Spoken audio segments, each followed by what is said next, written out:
Alhamdulillahi rabbil alamin, hamdan katsiran thayyiban mubarakan fihi ala kulli hal, alladzi qad awjada min nurihi nuran bihi amal huda.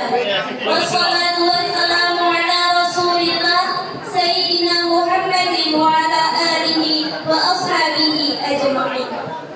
Ashhadu an la ilaha illallah wa ashhadu anna Muhammadan abduhu wa rasuluh la nabiyya ba'dah. Amma ba'du. Yang terhormat Ketua Yayasan MA Al-Khairiyah, yang terhormat Kepala Madrasah Aliyah Al-Khairiyah, yang terhormat seluruh majelis guru dan serta teman-teman sekalian yang berbahagia. Puja dan puji syukur kehadirat Allah Subhanahu wa Ta'ala yang telah memberikan kepada kita beribu-ribu kenikmatan, nikmat iman, nikmat Islam, sampai nikmat sehat walafiat.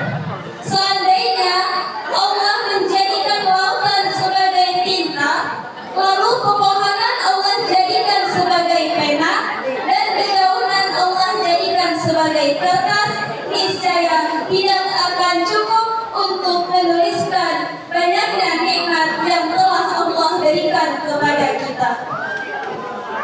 Salawat dan salam semoga selalu tercurah limpahkan kepada putra Abdullah, buah hati Siti Aminah, kekasih Allah, yaitu baginda Nabi besar Muhammad sallallahu alaihi wasallam. Dengan ucapan Allahumma salli ala Sayyidina Muhammad wa ala ali Sayyidina Muhammad. Para hadirin yang berbahagia, dalam rangka memperingati Hari Santri ini, saya kepengen bahas tentang satu bentuk cinta yang semakin bertambah rasa cinta itu, kita semakin kuat kesabarannya. Semakin bertambah rasa cinta itu, kita semakin jujur dan tulus dalam berbuat kebaikan. Semakin bertambah rasa cinta itu, kita semakin bermanfaat buat orang banyak. Semakin bertambah rasa cinta itu, kita semakin berani berkorban. Semakin bertambah rasa cinta itu, kita semakin khusyuk di dalam sholat. Teman-teman pernah gak gara-gara cinta sholatnya jadi gak khusyuk? Pernah gak gara-gara lagi mikirin laki-laki, mikirin perempuan, terus sholatnya jadi gak khusyuk? Pernah?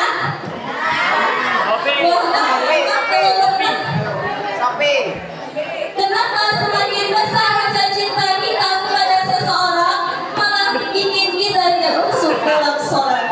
Bahkan semakin besar dan menggemu-gemunya perasaan kita kepada seseorang yang belum halal malah bikin kita gak khusyuk dalam sholat. Saya gak percaya kalau ada yang bilang sejak saya kenal dia, saya jadi khusyuk dalam sholat, bisa tahajud, karena setiap jam 3 ada notif di handphonenya, ayah bangun sholat tahajud dulu yuk.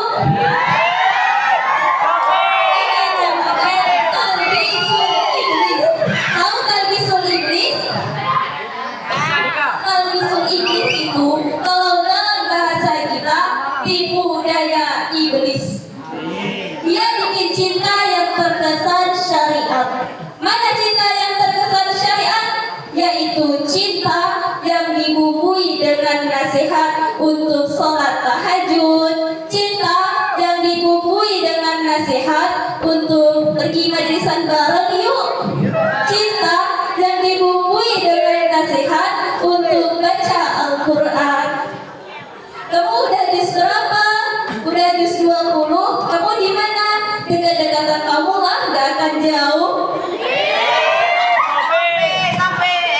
Kamu 2 berapa? 21. Kok bisa?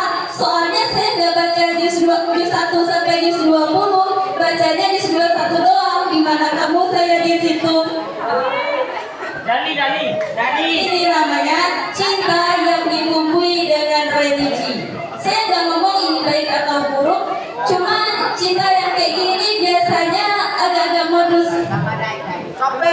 halal doang bisa kayak gitu. Kalau nanti udah halal, udah nikah, kalau bukan karena Allah pasti akan berubah. Makanya kita akan bahas tentang satu bentuk cinta yang semakin bertambah cinta itu, kita semakin khusyuk salatnya, semangat beramal soleh, dan hubungan kita semakin istiqomah. Allah berfirman dalam Quran surah At-Taubah ayat 24. A'udzu billahi minasy syaithanir rajim. Qul in kana aba'ukum wa abna'ukum wa ikhwanukum wa azwajukum wa ashiratukum wa amwalun iqtaraftumuha wa tijaratun takhshawna kasadaha wa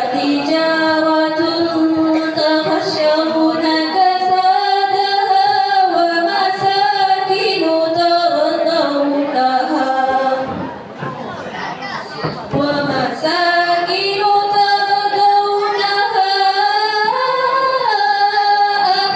ahabba ilaikum minallahi wa rasulihi ahabba ilaikum minallahi wa rasulihi wa jihadin fi sabilihi fatarabbasu hatta ya'tiyallahu bi amrih wallahu la yahdil qaumal fasiqin.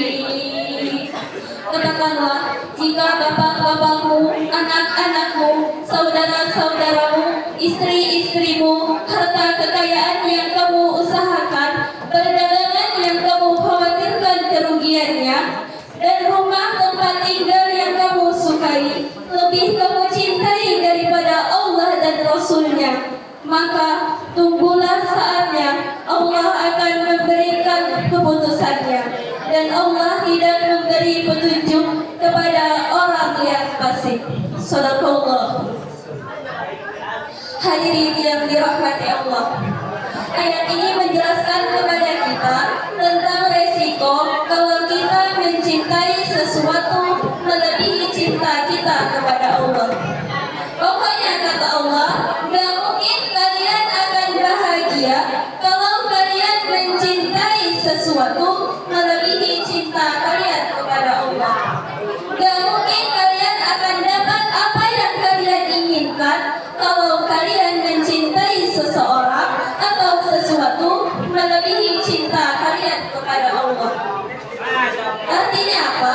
Gak boleh seorang hamba itu menduakan cintanya kepada Allah dengan cintanya kepada makhluk. Orang tua, bukankah kewajiban seorang anak untuk mencintai orang tuanya? Tapi kalau bukan karena Allah atau melebihi cintanya kepada Allah, maka itu akan berbahaya. Kenapa terkadang kita merasakan hidup kita ini terasa berat banget? Jawabannya adalah karena kita terlalu bersandar, terlalu berharap kepada selain Allah.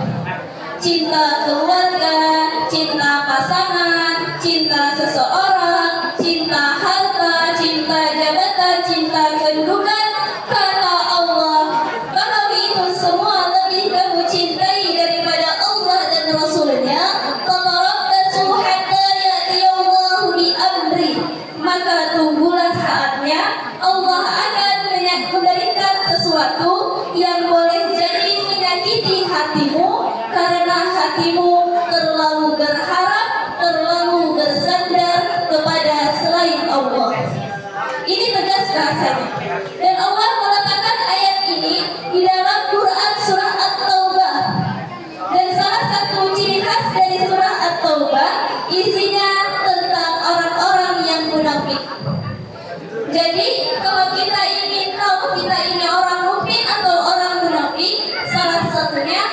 lihat saja dalam urusan cinta.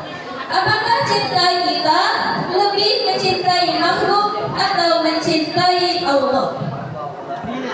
Para hadirin yang berbahagia, yang terjadi saat ini, banyak orang mukmin cintanya bukan lagi karena Allah, berarti cintanya karena hawa nafsu. Karena berasal dari hawa nafsu hingga membuat hilangnya rasa malu. Dan inilah yang paling berbahaya dari cinta. Oleh karena itu, coba deh kita revolusi cinta kita. Apa? Revolusi cinta. Dari cinta yang karena hawa nafsu menjadi cinta karena Allah. Ada kisah tentang seorang pemuda saleh yang menikah gara-gara sebuah apel. Dia bernama Sabit bin Ibrahim. Sabit bin Ibrahim ini tinggal di kota Kufah. Suatu hari dia berjalan di pinggir kota Kufah dan melewati sebuah kebun apel. Dia melihat buah apel itu terjatuh. Mana cuaca lagi panas, lapar, haus, terus melihat buah apel yang merah, segar.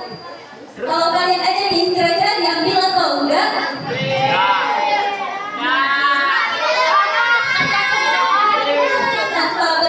Tanpa berpikir panjang, Sabit mengambil buah apel itu. Dan ketika setelah dia memakan, dia teringat bahwa dia belum minta izin sama pemiliknya. Jadi Sabit ini dengan ketakutan, dia lari memasuki kebun itu untuk mencari pemiliknya, akan meminta kehalalan buah yang sudah dimakannya tadi. Lalu dia melihat sebuah gubuk. Dia bertanya kepada pemilik kebun itu, apakah engkau adalah pemilik kebun ini? Lalu kata pemilik gubuk itu, bukan, saya bukan pemilik kebun ini. Saya hanya ditugaskan untuk menjaga dan merawat kebun ini. Rumah pemilik kebun ini, jika engkau ingin ke sana, maka engkau harus menempuh perjalanan selama 1 hari 1 malam. Akhirnya Sabit pergi ke sana. 1 hari 1 malam menempuh perjalanan dengan jalan kaki hanya untuk mencari kehalalan setengah apel yang telah dimakannya tadi. Karena takut kalau dihisap pada hari kiamat nanti. Begitu berjumpa dengan pemilik kebunnya, Sabit berkata, "Wahai Tuan yang pemurah, saya terlanjur memakan buah apel Tuan. Ini tersisa setengahnya, walaupun sudah busuk tetap saya bawa. Tolong Tuan halalkan buah apel yang sudah saya makan itu." Lalu kata pemilik kebunnya, "Apakah engkau datang ke sini hanya untuk itu?" "Iya," jawab Sabit. Lalu kata pemilik kebunnya, "Aku akan halalkan kepada kamu, tetapi dengan satu syarat." "Apa syaratnya?" tanya Sabit. "Kau harus menikah dengan anak perempuanku. Tapi kau perlu tahu bahwa anak perempuanku itu tuli, gak bisa dengar, buta, gak bisa lihat, bisu, gak bisa ngomong, dan lumpuh, gak bisa bergerak." Lalu Sabit berpikir, untuk mencari kehalalan buah apel yang sudah saya makan tadi, saya akan mendapatkan kehalalannya dan saya akan selamat dari hisab pada hari kiamat nanti dengan cara menikahi seorang perempuan yang buta, tuli, bisu, bahkan lumpuh. Maka saya akan melakukannya. Lalu menikahlah Sabit dengan perempuan itu. Dan setelah selesai pernikahan, Sabit dipersilahkan untuk masuk ke dalam kamar istrinya. Terjadi sesuatu yang unik. Walaupun istrinya itu buta, walaupun istrinya itu bisu dan tuli, tetapi Sabit tetap mengucap salam. Begitu Sabit mengucap salam, istrinya menjawabnya. Bukankah tadi dikatakan kalau istrinya itu bisu? Lalu ketika Sabit mendekat dan mengulurkan tangannya, istrinya juga mengulurkan tangannya. Bukankah tadi dikatakan istrinya itu seorang yang lumpuh, gak bisa bergerak? Lalu Sabit kebingungan saat itu dan berkata, tadi ketika aku ditawarkan nikah oleh ayahmu, kata ayahmu, kamu itu buta, kamu itu bisu, kamu itu tuli, kamu itu lumpuh. Tapi kenapa kau jawab salam saya, kau jabat tangan saya? Bagaimana penjelasannya? Kata istrinya, benar yang dikatakan ayahku itu. Aku memang buta karena selama ini aku tidak pernah melihat sesuatu yang haram. Aku dikatakan tuli karena sampai detik ini saya belum pernah mendengar perkataan yang haram. Saya juga dikatakan bisu karena saya tidak pernah berbicara kecuali yang boleh aja. Dan saya juga dikatakan lumpuh karena saya tidak pernah bergerak untuk menyentuh yang bukan halal, yang bukan haram. Masya Allah. Lalu Sabit pun hidup bahagia dengan istrinya itu, dan tidak lama kemudian mereka dikaruniai seorang anak laki-laki yang ilmunya memancarkan hikmah ke seluruh penjuru dunia. Beliau adalah Al-Imam Abu Hanifah An-Nu'man bin Sabit. Inilah kisah cinta seseorang yang berlandaskan dengan ketakwaan. Pernikahannya tidak didorong oleh hawa nafsu, melainkan untuk mentaati perintah Allah. Dan akhirnya mereka hidup bahagia, mendapatkan kebahagiaan yang tidak terduga. Ternyata istrinya yang dikatakan buta, tuli, bisu, ternyata seorang yang soleha, cantik, dan berilmu, dan akan membawa kebaikan padanya. Mungkin hanya ini yang dapat saya sampaikan pada kesempatan kali ini. Semoga dapat menambah keimanan dan ketakwaan kita kepada Allah Subhanahu wa Ta'ala. Saya akhiri dengan ucapan wabillahi taufiq wal hidayah. Wassalamualaikum